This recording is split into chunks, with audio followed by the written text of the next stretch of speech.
गंगा की गोद, हिमालय की छाया। मेरे पीछे का दृश्य कुछ इसी प्रकार का है। सर्पणी प्रवाहित गंगा और साथ ही आसपास कुछ दिखते हुए से उतंग शिखर। तो गंगा की गोद, हिमालय की छाया।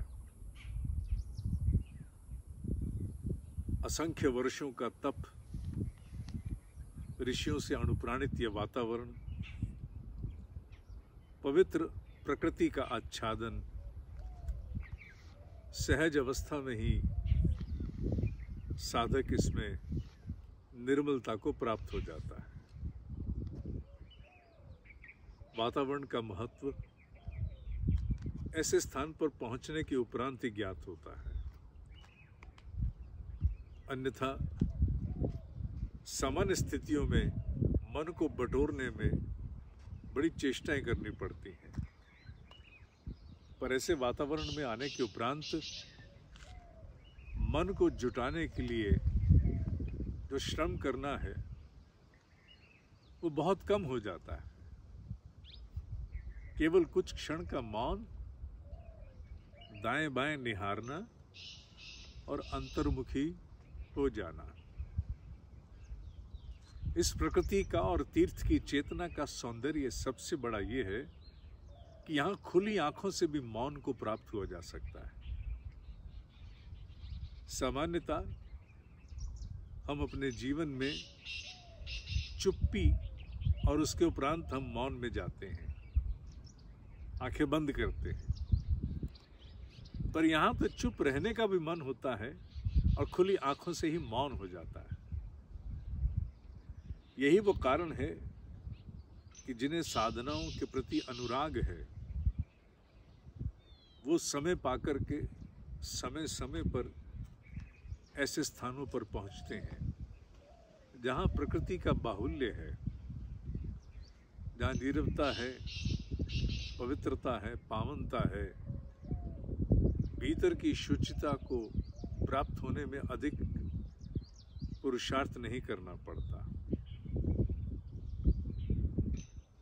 ना जाने अपने पास उपलब्ध अवकाश को लेके हम अनेकों स्थानों पर अपनी वेकेशन इत्यादि के लिए जाते हैं,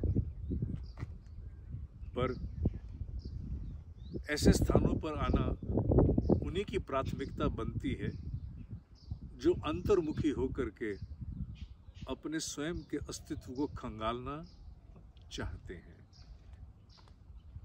जिसका संस्कार प्रबल हो गया, जिसके अतीत की यात्रा उत्कर्ष को प्राप्त हो चुकी, उसे यहाँ आने के लिए प्रेरित करने की भी आवश्यकता नहीं। उसे तो अवसर चाहिए। अवसर मिले और मैं गंगा की गोद और हिमालय की छाया को छू आऊं। वो भले कहीं भी किसी शहर में भी रहते हों, पर रह रह करके मन होता है एक बार जाऊं, स्मृतियों को कैद करूं और वापस आ जाऊं। यहाँ मन रमता है, अन्यथा हम मन लगाते हैं, उलझाते हैं। यहाँ ना लगाना ना उलझाना, मन का स्वतः ही रम जाना, यही अनुभव होता है। इसी सौंदर्य को प्राप्त करने के लिए अध्यात्म पथ पर आए हुए सभी साधक, जिज्ञासु अपने अपने स्वरूप में आते ही रहते हैं। मेरा व्यक्तिगत अनुभव बहुत बड़ी संख्या में साधकों के साथ गत 2.5 दशकों से ही अब हो चला। जितने अंशों में एकाग्रता और भीतर लय की अवस्था उन्हें किसी अन्य वातावरण में देने का हम प्रयास करते हैं, उससे बहुत कम समय में यहाँ वो सब संभव हो जाता है।